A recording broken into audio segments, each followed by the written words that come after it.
MD news के meditation bulletin में आप सभी का स्वागत है। आज के बुलेटिन के साथ मैं हूं निशा। दिन भर की खबरों को स्टार्ट करने से पहले थोड़ी सी खबरों के विषय में जानकारी दूं।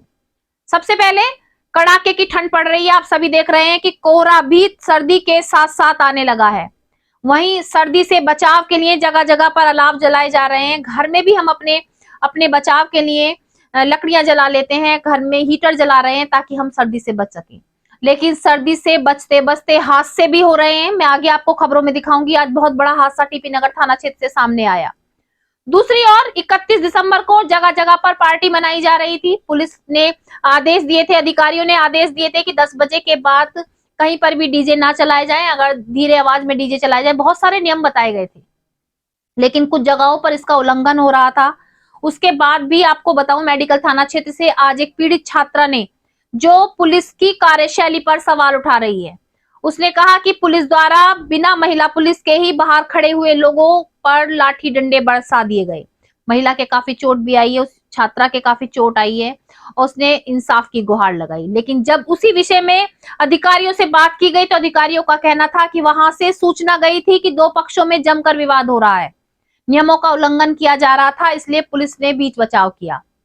सच्चाई क्या है वो आगे मैं आपको दिखाऊंगी।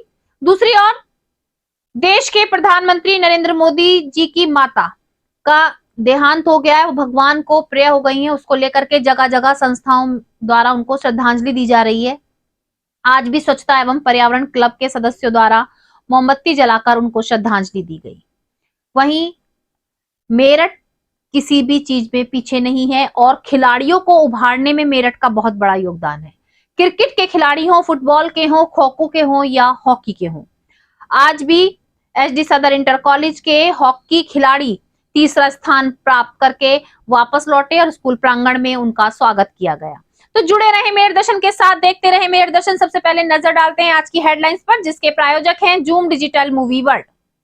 मेरठ दर्शन समाचारों के इस भाग के प्रायोजक हैं खेमचंद पहलवान, पूर्व सदस्य उत्तर प्रदेश कांग्रेस कमेटी व अध्यक्ष गांधी मार्ग व्यापार संघ में। स्थान पर चलना ही होगी माता जी के लिए सच्ची श्रद्धांजलि।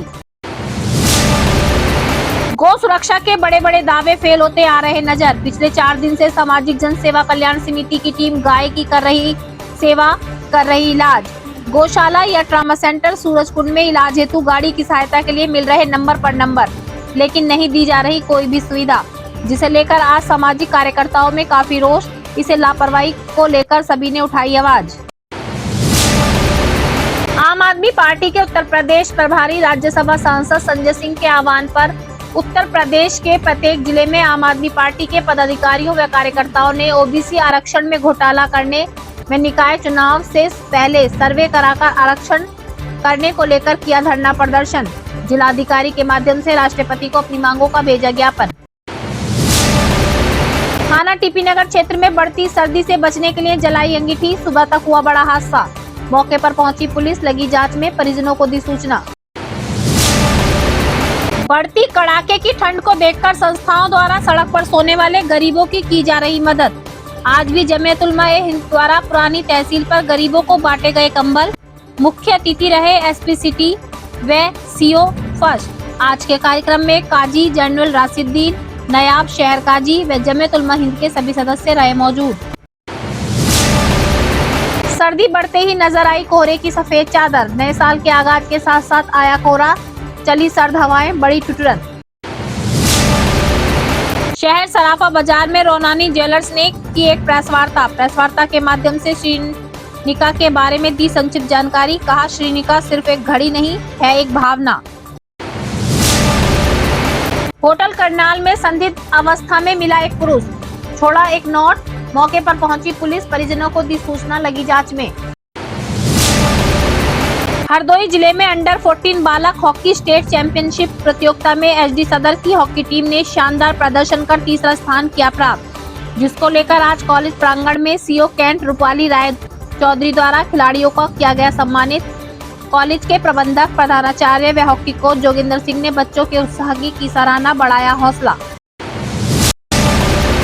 अब खबरें विस्तार से। सबसे पहले मैं आज आपको वही खबर की ओर ले चलती हूँ जिस खबर में पुलिस की कार्यशैली पर सवाल उठाए जा रहे हैं। 31 दिसंबर हैप्पी न्यू ईयर पार्टी को लेकर के अधिकारियों द्वारा आदेश दिए गए थे, कुछ नियम कानून बताए गए थे जिनको फॉलो करना बहुत जरूरी था। लेकिन मेडिकल थाना क्षेत्र से आज एक पीड़ित छात्रा इंसाफ की गुहार लगाने के लिए एसएसपी कार्यालय पहुंची और थाने की जो पुलिस है उनके खिलाफ कार्यशैली पर सवाल उठाया। पूरी घटना क्या है मैं आपको बताती चलूं। छात्रा का कहना है कि 31 दिसंबर को पार्टी हो रही थी, 11:30 बजे का समय था, बाहर डीजे चल रहा था, सभी अपने घरों के बाहर खड़े हुए थे और पार्टी का आनंद ले रहे थे। तभी अचानक से 112 नंबर की गाड़ी आती है, उसमें से पुलिसकर्मी उतरते हैं और बाहर खड़े हुए लोगों पर बिना कुछ सोचे समझे डंडे बरसाने शुरू कर देते हैं, जिसकी वीडियो सोशल मीडिया पर भी जमकर वायरल हो रही है। महिला का जो पीड़ित छात्रा है उसका कहना है कि इंस्टाग्राम FB सब जगह ये वीडियो वायरल कर दी गई है, लेकिन उसके बाद भी कोई इंसाफ नहीं मिला। जब सूचना पहुंची तो अधिकारी भी मौके पर पहुंचे। अधिकारियों ने इंसाफ देने की बजाय तो वहां पर उस छात्रा और उसके परिवार के खिलाफ ही रिपोर्ट दर्ज कर ली। जब आज हमारी मेडदर्शन की टीम ने अधिकारियों से बात करनी चाही तो उन्होंने साफ साफ कहा कि नियमों का उल्लंघन किया जा रहा था। पुलिस में सूचना दी गई थी, 112 नंबर पर कॉल की गई थी कि दो पक्षों में लड़ाई हुई है, जमकर पत्थर बरस रहे हैं। तभी मौके पर 112 नंबर की गाड़ी पहुंचती है और पुलिसकर्मी मार नहीं रहे हैं, पुलिसकर्मी दोनों पक्षों को बचा रहे हैं और बीच बचाव में ही आपस में चोट आई है। मुकदमा दर्ज कर लिया गया है। अब देखना यह होगा कि आखिर सच्चाई क्या।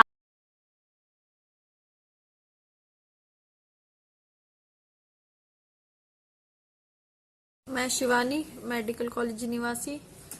कल 31 की नाइट थी। हम लोग रात 11-11:15 बजे के आसपास अपने घर के बाहर खड़े हुए थे। हम सेलिब्रेट कर रहे थे वही न्यू ईयर का, सब लोग करते हैं जिस तरीके से। तो डीजे भी चल रहा था पड़ोस में ही। हम लोग खड़े हुए थे, हमारे घर में डीजे था ना। 11-11:30 बजे के बाद पुलिस की गाड़ियां आती हैं 4 आते। उन्होंने अचानक से हमारे ऊपर लाठी चार्ज करना चालू कर दिया, जिसमें एक भी महिला पुलिसकर्मी नहीं थी, सारे पुरुष पुलिसकर्मी थे। और उन्होंने ये देखा कि बच्चा है, ना ये देखा कोई बड़ा है। महिला जितनी भी थी सब पे बजाया। मेरा सर फट गया है पूरा, यहाँ से यहाँ तक मेरा सर पूरा फटा हुआ है, इसमें टाँके लगे हुए हैं। और ये ब्लड ये फट गया मेरा, ये यहाँ पे मेरी छाती में भी, यहाँ पे चेस्ट में भी लगी हुई है चोट। ये मेरा हाथ भी सूज गया है, पैर में भी फ्रैक्चर है मेरे, ये रहा, पैर में भी फ्रैक्चर आया मेरे। तो आप बताइए मुझे इंसाफ मिलना चाहिए या नहीं मिलना चाहिए? कौन से कानून में लिखा है कि पुरुष पुलिसकर्मी किसी भी लेडीज पे, किसी भी लड़की पे हाथ उठाए? हक तो लेडीज का भी नहीं है, पर पुरुष का क्या हक है? जस्टिस चाहिए मुझे। I hope so that.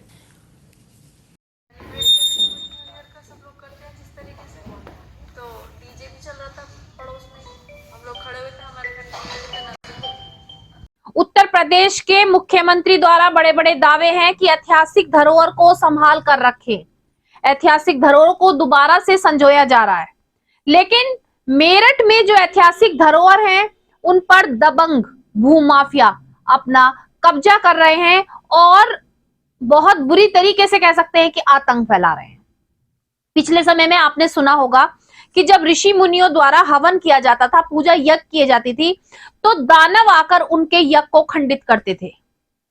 आज कलयुग है, लेकिन आज भी कुछ दानव रूपी जो व्यक्ति हैं आज भी यही घटना दोबारा से दोहरा रहे हैं।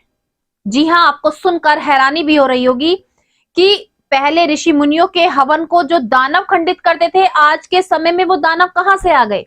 लेकिन आज भी जो खबर मैं आपको आज दिखाने जा रही हूं वो हमारी आस्था को ठेस पहुंचा रही है। और वाकई में ही पहले सुना जाता था, अब भी मैं आपको खबरों के माध्यम से दिखाती हूं कि जमीनों पर कब्जा किया जा रहा है, मकानों पर कब्जा किया जा रहा है, लेकिन धार्मिक संपत्ति जो किसी की नहीं सबकी है उस पर भी दबंग अपना कब्जा कर रहे हैं। कब्जे की बात भी अगर मानी जाए तो कब्जा करने के बाद भी इतना हक किसी को नहीं है कि पूजा करते हुए जो पुजारी हैं, जो महंत हैं, उनके साथ मारपीट की जाए और उस हवन कुंड को ही तोड़ दिया जाए। आज जो घटना मैं आपको दिखा रही हूं, ऐतिहासिक मंदिर बाबा मनोहर नाथ, जी हाँ, सूरजकुंड रोड स्थित बाबा मनोहर नाथ मंदिर हमारे मेरठ की वो ऐतिहासिक धरोहर है जो काफी पुरानी है। यहाँ पर पास में जो सूरजकुंड है वहां पर मंदोदरी स्नान करने के लिए आया करती थी और महाभारत कालीन ये मंदिर है। यहाँ पर बहुत सारी ऐतिहासिक चीजें भी हैं। उसके बाद भी इस ऐतिहासिक इमारत पर दबंगों द्वारा कब्जा किया जा रहा है। अगर पूरी जानकारी आपको मैं बताऊं, पहले मैं आपको कुछ ऐसी वीडियो दिखाना चाहती हूं जो देखकर आपका भी दिल सहम जाएगा।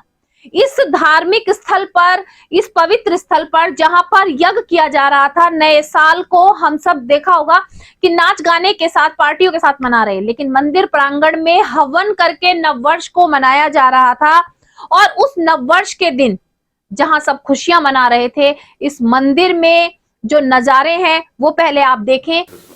देखिए, ये थाना सिविल लाइन क्षेत्र अंतर्गत सूरजकुंड स्थित मनोहर नाथ मंदिर, ये एक ट्रस्ट के रूप में भी रजिस्टर्ड है। मंदिर और बाकी जो संपत्ति है लैंड की, इसको लेके दो पक्षों में, जिसमें एक पक्ष नीलमानंद जी का है और दूसरा पक्ष सुशील गोस्वामी जी का है। दोनों अपना अपना दावा करते हैं। इस संबंध में सिविल कोर्ट में मुकदमा भी चल रहा है। पूर्व में भी इनके बीच में कई बार विवाद की स्थिति उत्पन्न हुई है, जिसमें तत्सम पुलिस द्वारा कार्रवाई की गई है। कल 9 वर्ष का प्रथम दिन होने के कारण नीलमानंद जी के द्वारा एक हवन करने का प्रयास किया जा रहा था, जिस पर दूसरे पक्ष के द्वारा वहां पहुंचकर विरोध किया गया, जिसमें दोनों पक्षों के बीच में पथराव हुआ, जिसमें कुछ लोगों को चोटें आई हैं। इस घटनाक्रम को लेकर नीलमानंद जी के तहरीर के आधार पर सुशील गोस्वामी और उनके लड़कों के विरुद्ध एक अभियोग पंजीकृत किया गया है। इसके अलावा पुलिस की तरफ से भी दो पक्षों के बीच पथराव और बलवा करने, हंगामा करने को लेकर एक अभियोग पंजीकृत किया गया है। कुल मिला के दोनों तरफ से 5 लोगों को हिरासत में लिया गया है। आगे की विधिक कार्रवाई अमल में लाई जा रही है। मंदिर में हमारे यहाँ पूजा पाठ होती है। इस समय यज्ञ का समय आ रहा है। परमिशन की हमने अप्लाई कर रखी है, तो छोटा सा कुंड बना के भूमि पूजन करा था। अभी इन्होंने शाम को ही आके हमारे पंडितों को जो है धमकाया और फोटो वोटो खींची, और ईशान गोस्वामी, सुशील गोस्वामी, कपिल गोस्वामी, विशेष, ये सब थे। इन्होंने आके, छोटा बच्चा है कुणाल, उसको धमकाया और उससे कुंड तोड़वा दिया। हम उसकी तहरीर देने थाने में आए। कुछ लोग इकट्ठे हो गए थे उस बात पे। जब वो थाने में तहरीर दे के हम लोग वहाँ पहुँचे ही थे, ये विद प्लान होके ये सारे के सारे आ गए और इन्होंने हवन कुंड भी उखाड़ा, ईंट पत्थर मारने शुरू करे, गमले तोड़ दिए, गाड़ी में मारा, किसी के सिर में ईंट मारी है। हमें बचाने के लिए एक बच्चा था, उसके सिर में ईंट मारी है, किसी का अंगूठा फटा है, हमारे भी हाथ में चोट है। बचाने के लिए इन्होंने हमारे साथ बहुत बुरा करा। इतनी गंदी गंदी गाली हैं। रोजाना इनका काम तो यही था, मारना चाह रहे हैं कि मार दें किसी तरीके से। क्या दबंगई दिखाते हैं वो आपको? बहुत दबंगई दिखाते हैं, बहुत गुंडाई दिखाते हैं, इतना गंदा बोलते हैं। रोजाना का है। कितने लोग घायल हुए हैं इसमें? इसमें 4-5 लोग हैं जो घायल हुए हैं। देश के प्रधानमंत्री नरेंद्र मोदी की माताजी का निधन हो गया है और सभी संस्थाओं द्वारा उनको श्रद्धांजलि दी जा रही है। सभी के द्वारा उनको श्रद्धांजलि दी जा रही है, नम आंखों से श्रद्धांजलि दी जा रही है। आज स्वच्छता एवं पर्यावरण क्लब के सभी सदस्य एकत्रित हुए। उन्होंने मोमबत्ती जलाकर हीराबेन मोदी जी को श्रद्धांजलि दी और साथ साथ स्वच्छता एवं पर्यावरण क्लब के जो निर्देशक हैं आयुष गोयल और पीयूष गोयल, उनका कहना है कि जब हम माता जी के बताए हुए सिद्धांतों पर चलेंगे, असली श्रद्धांजलि उनके लिए वही होगी।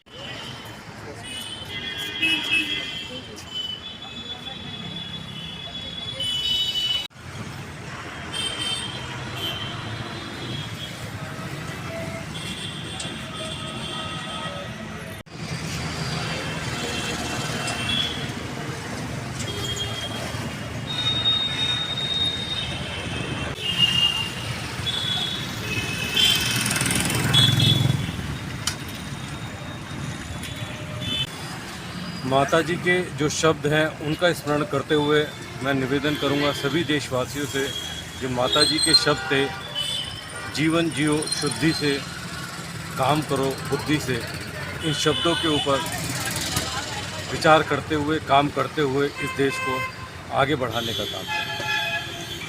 आज हम लोग पर्यावरण स्वच्छता क्लब के सदस्य आज प्रधानमंत्री जी की माता जी को श्रद्धांजलि देने के लिए एकत्रित हुए हैं और हम आज इस अवसर पर सभी को ये संदेश देना चाहते हैं कि माता जी का जो जीवन था वो सभी देशवासियों के लिए प्रेरणा था। तो हमें माता जी के कर्म के सिद्धांत पर चलना होगा और यही माता जी को सच्ची श्रद्धांजलि होगी। पहुंचकर आवश्यक विधिक कार्रवाई की गई और शव को पोस्टमार्टम के लिए भेजा गया है। उत्तर प्रदेश के मुख्यमंत्री द्वारा गोवंशों के लिए गौशालाएं बनाई गई हैं। पूरी सुरक्षा दी जा रही है, लेकिन धरातल पर सच्चाई कुछ और है। गोवंशों को गौशाला में पूर्ण रूप से इलाज नहीं मिल रहा है, उनको दूसरे अस्पताल तक ले जाने के लिए वाहन नहीं मिल रहा है। जी हाँ, सामाजिक जनसेवा कल्याण समिति के सदस्यों द्वारा 4 दिन से सड़क पर घूमने वाली एक गोवंश का इलाज किया जा रहा है। जिलाधिकारी कार्यालय पहुंचकर उन्होंने अपील की कि गोवंश ऐसे सही नहीं हो पाएगा, उसको सूरजकुंड स्थित अस्पताल में पहुंचाने के लिए गाड़ी चाहिए या जो है गौशाला तक पहुंचाया जाए, लेकिन नंबर पे नंबर 4 दिन से मिल रहे हैं। जिलाधिकारी कार्यालय से एक नंबर बरामद होता है, उस नंबर पर कॉल की जाती है तो वो एक दूसरा नंबर देती हैं, दूसरे नंबर पे बात होती है तो तीसरा नंबर मिलता है, यानी कि नंबर पर नंबर 4 दिन से मिल रहे हैं, लेकिन गाड़ी नहीं मिली। जी हाँ, गोवंश 4 दिन से तड़प रहा है, काफी हालत गंभीर है। अस्पताल तक पहुंचाने के लिए बार बार संस्था द्वारा कहा जा रहा है, लेकिन नंबर पर नंबर दिए जा रहे हैं और कोई कार्रवाई नहीं हो रही। आज संस्था के सभी सदस्यों में काफी रोष था। उन्होंने कहा कि एक और तो बड़े बड़े दावे हो रहे हैं कि गोवंशों की रक्षा की जा रही है, लेकिन जो गोवंशों के बारे में बताया जा रहा है उन गोवंशों का ही समय पर इलाज नहीं हो रहा, तो फिर कैसी सुरक्षा है, फिर कैसी रक्षा। मैं विजय कुमार सैनी, सामाजिक जनसेवा कल्याण समिति पिठानी मेरठ से हूँ। मुझे गांव ततीना से प्रधान जो गांव के हैं उन्होंने सूचना दी फ़ोन पर कि हमारे यहाँ एक आवारा गाय जो बुरी तरह से जख्मी पड़ी हुई है, जिसकी सूचना मिलते ही हम मौके पर पहुंचे अपनी टीम को लेकर और उसका ट्रीटमेंट डॉक्टर शैलेंद्र जी के द्वारा वहाँ सुचारू रूप से चालू किया गया। लेकिन डॉक्टरों ने कहा कि ये गाय यहाँ पूरी तरह से ठीक नहीं हो पाएगी, इसको या तो गौशाला या ट्रॉमा सेंटर भेजना पड़ेगा। तुरंत हमने फिर गौशाला में भारत जी को फ़ोन किया। भारत जी ने गाड़ी तो भेजी, लेकिन मौके से गाड़ी बिना गाय को ले गई, वापस चली गई। फिर उसके बाद में हमने डीएम साहब का कार्यालय भी फ़ोन किया, वहाँ से एक दूसरे के नंबर मिलते चले गए और आर्थिक तौर पर मदद के लिए कोई भी नहीं वहाँ पहुँचा अब तक। मैं विजय कुमार सैनी, सामाजिक जनसेवा कल्याण समिति से अध्यक्ष। मुझे सुबह मॉर्निंग में 29 तारीख में ग्राम प्रधान ततीना से सूचना मिली फ़ोन के द्वारा कि एक गाय गाँव में काफ़ी बुरी हालत में जख्मी है। तुरंत हम मौके पर पहुंचे सूचना मिलते ही अपनी टीम के साथ। वहां पहुंचकर हमने डॉक्टर शैलेंद्र जी से संपर्क किया, उन्होंने डॉक्टर साहब को भेजा व डॉक्टर साहब ने तुरंत ही गाय का इलाज चालू किया, लेकिन स्थिति ऐसी थी कि वहां इलाज होना संभव नहीं था। तो डॉक्टर साहब ने सलाह दी या तो गाय को गौशाला या ट्रॉमा सेंटर भेजा जाएगा, तभी इसका इलाज संभव होगा। तो हमने गौशाला में संपर्क किया भारत जी से गाड़ी के लिए। गाड़ी तो पहुंची, लेकिन बिना लिए वहां से पशु को गाड़ी वापस चली गई। फिर हमने डीएम साहब को कार्यालय में फ़ोन नंबर लेकर पता किया, अन्य डॉक्टरों के लिए सहायता के लिए एक दूसरे के नंबर मिलते चले गए, लेकिन सहायता मदद कोई नहीं मिली। तो आज 4 दिन बाद हम सभी गांव वालों ने और सोसाइटी के सभी कार्यकर्ताओं ने इकट्ठा होकर इस गाय को ठंड से बचाने के लिए और सुचारू रूप से इसका इलाज ठीक तरह से हो सके, तो वहाँ की पंचायत घर में अंदर लिटा दिया गया है। इस संबंध में हम ये मांग पत्र हम लोग दे रहे हैं, ज्ञापन। दूसरा सबसे बड़ी अहम चीज़ ये है कि अभी अगर सरकार इसको नहीं मानती है तो आने वाले समय में, आज तो हम लोगों ने जिले लेवल पे किया, आने वाले समय में हम लोग ब्लॉक और वार्ड और तमाम जगह हम लोग आरक्षण के लिए के यात्राएं निकालेंगे और मुखर होकर इसका विरोध और प्रदर्शन हम लोग करने का काम करेंगे। बहुत बहुत धन्यवाद। आज शहर सराफे में एक कार्यक्रम का आयोजन किया गया, जिसमें रैनानी ज्वेलर्स को आज मोस्ट डायमंड सेट ए वॉच का खिताब दिया गया और काफी सराहना की गई। जी हाँ, श्रीनिका कोई एक वॉच नहीं है। मैं आपको पूरी जानकारी बताती हूँ। रैनानी ज्वेलर्स ने most diamond set on A watch का खिताब हासिल किया, जिसमें 17,524 प्राकृतिक एवं हाथ से तराशे गए हीरे जड़े हुए थे। श्रीनिका सिर्फ एक घड़ी नहीं है, ये एक भावना है, ऐसा रैनानी का वादा है। यह ब्रह्मांड में घड़ी का एकमात्र टुकड़ा होगा जो इस ग्रह पर सबसे दुर्लभ समय का कंगन बनाएगा। यह सुंदरता प्राचीन भारतीय पौराणिक कथाओं से प्रेरित है। श्रीनिका स्वयं, जिसका अर्थ है फूल, जो भगवान विष्णु के हृदय में है। यह सौभाग्य की सर्वोच्च देवी लक्ष्मी का प्रतीक है।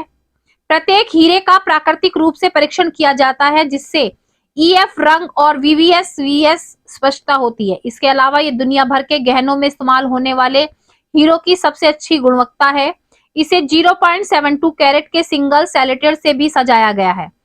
जो डी कलर और वीवीएस क्लैरिटी है, कला के शानदार टुकड़े इस अद्भुत समय कंगन की सुंदरता बढ़ाने के लिए 113 प्राकृतिक बहुमूल्य रत्न नीलम शामिल हैं।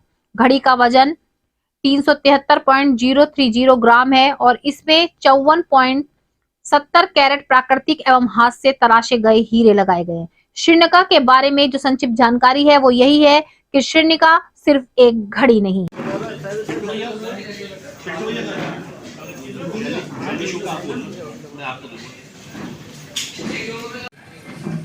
भैया इधर देखो।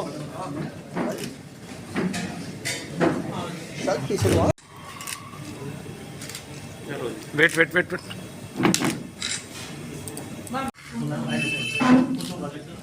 आइए सब लोग आ जाइए भैया, आओ पट्टी भैया।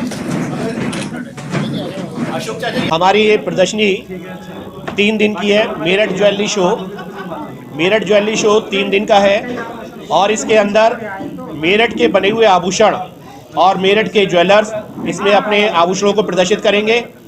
इसमें कोई भी हमने बाहर की एंट्री नहीं करी है, सारी एंट्री मेरठ की ही है और इसमें चांदी के, हीरे के और सोने के आभूषण इसमें प्रदर्शित किए जाएंगे। दूसरा, इस ज्वेलरी के जो शो है इसके आमंत्रण के लिए हमने माननीय मुख्यमंत्री जी से निवेदन किया है कि वह इसका उद्घाटन करें, तो ऐसा अभी हमें वहाँ से कोई जानकारी नहीं मिल पाई है। प्रयास है हमारा कि माननीय मुख्यमंत्री जी अगर इस ज्वेलरी शो का उद्घाटन करेंगे तो इससे हमारा हौसला और हमारी स्वर्ण नगरी का हौसला आगे बढ़ेगा। इससे क्या फायदा मिलता है ज्वेलर्स को, जो शो होता है इससे क्या? हाँ, जो हमारा ज्वेलरी शो होता है इसका बहुत बड़ा फ़ायदा हमारे ज्वेलर्स को एक प्लेटफार्म मिलता है। एक छत के नीचे बायर और सेलर सब एक ही छत के नीचे होते हैं। पूरे इंडिया से, पैन इंडिया से लोग यहाँ आते हैं और वह लोग अपनी ज्वेलरी को, मतलब अपने पसंद की ज्वेलरी को, यानी कि मेरठ की ज्वेलरी को वो ले सकते हैं, देख सकते हैं, उसका वेट, उसका फैलाव, उसकी फिनिश, सारी चीज़ उनको एक छत के नीचे मिल जाती है। और इसमें हमारे सभी होलसेलर, सभी मैन्युफैक्चरर, सभी सप्लायर्स एक छत के नीचे इकट्ठा होते हैं, तो इससे बहुत आसानी से आदमी को एक ही दिन के अंदर पूरे मेरठ के दर्शन हो जाते हैं। ये वॉच का नाम हमने रखा है Shrinika the watch of good fortune. इसका मतलब ये है कि श्रीनिका अपने आप में हिंदू मैथोलॉजी में कहा जाता है भगवान विष्णु के सबसे प्रिय फूल को, और दूसरा श्रीनिका का मतलब माँ लक्ष्मी भी होता है, वो गुड फॉर्च्यून की माँ है, गॉडेस ऑफ गुड फॉर्च्यून। उसके अलावा ये जो वॉच है ये बहुत ही प्रीमियम वॉच में आती है। इसके अंदर 17,524 हीरे हैं। इसके अंदर 17,524 हीरे हैं और 113 ब्लू सफ़ायर्स हैं। इस वॉच को बनाने में हमको 8 महीने जैसा टाइम लगा है और इसके अंदर एक एक चीज़ बहुत ध्यान से बनाई गई है। ये गिनीज़ वर्ल्ड रिकॉर्ड में हमारा नाम इसके अंदर 29 दिसंबर 2022 को आया था। और इसके अंदर खास बात ये है कि one and only watch in the world रहेगी। ऐसा हम दूसरा पीस भी नहीं बनाएंगे और ये पेटेंटेड है हमारे पास। Thank you.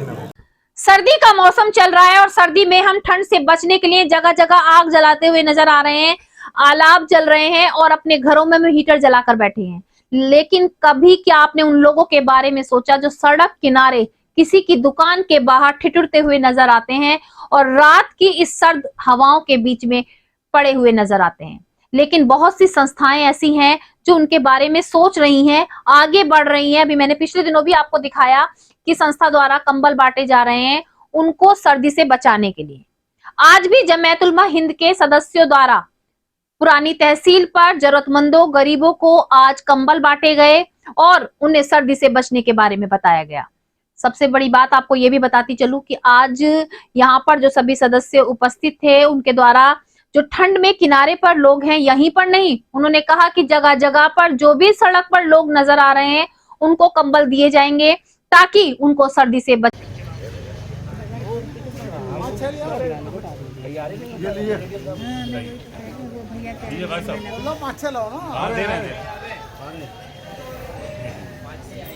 ये है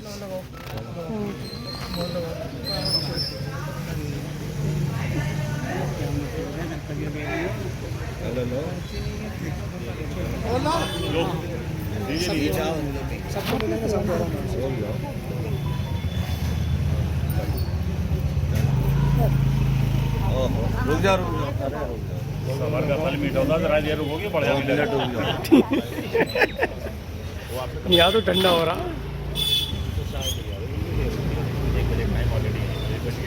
$12:30 रखा था चलो चलो चलो जल्दी कर एक ही ना और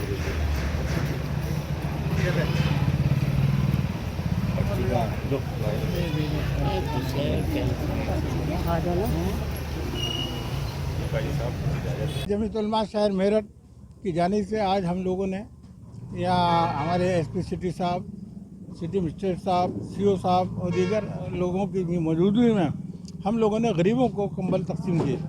जमीतुल्लाह जो है हमेशा हर साल ये कंबल तकसीम करती है और इसके अलावा सर्दियों के अलावा तो सर्दियों में तो कंबल दिए जाते हैं और रमज़ानों के अंदर हम लोग राशन पानी का इंतज़ाम करते हैं, लोगों को देते हैं।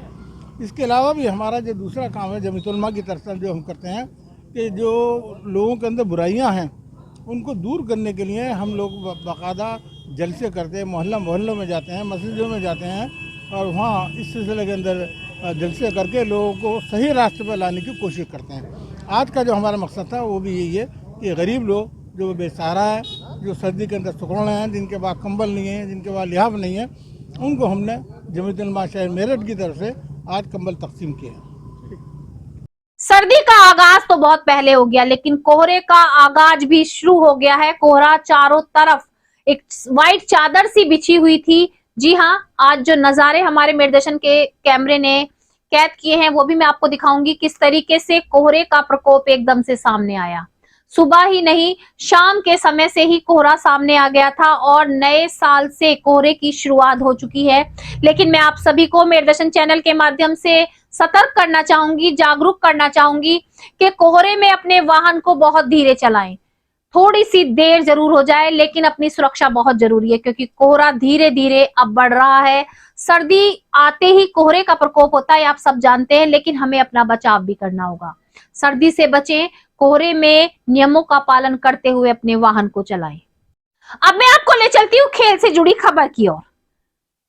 जैसा कि मैं आपको लगातार बता रही हूँ कि हमारे मेरठ में बहुत सी प्रतिभाएं छुपी हुई हैं, जिनको उभारने का कार्य कोच द्वारा किया जा रहा है।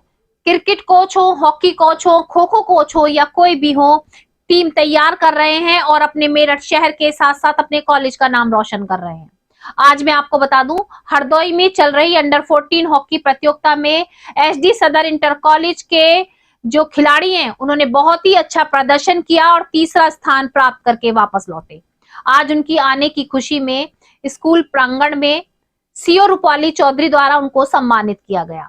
मौके पर आज सभी खिलाड़ियों को जहां सम्मानित किया गया, तो स्कूल प्रबंधक, प्रधानाचार्य और हॉकी कोच जोगिंदर सिंह द्वारा उनके उत्साह की काफी सराहना की गई और उन्होंने कहा कि अगर इसी तरीके से हॉकी टीम अपना प्रदर्शन करती रहेगी तो एक दिन मेरठ शहर का बहुत दूर दूर तक नाम होगा।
आज के मेरठ दर्शन बुलेटिन में बस इतना ही। तेज और ताजा खबरें जानने के लिए देखते रहिए मेरठ दर्शन। यदि आप भी हमारे साथ जुड़ना चाहते हैं या स्पेशल बुलेटिन बनवाना चाहते हैं तो नीचे दिए गए नंबर पर संपर्क करें, सब्सक्राइब करें एमडी न्यूज मेरठ।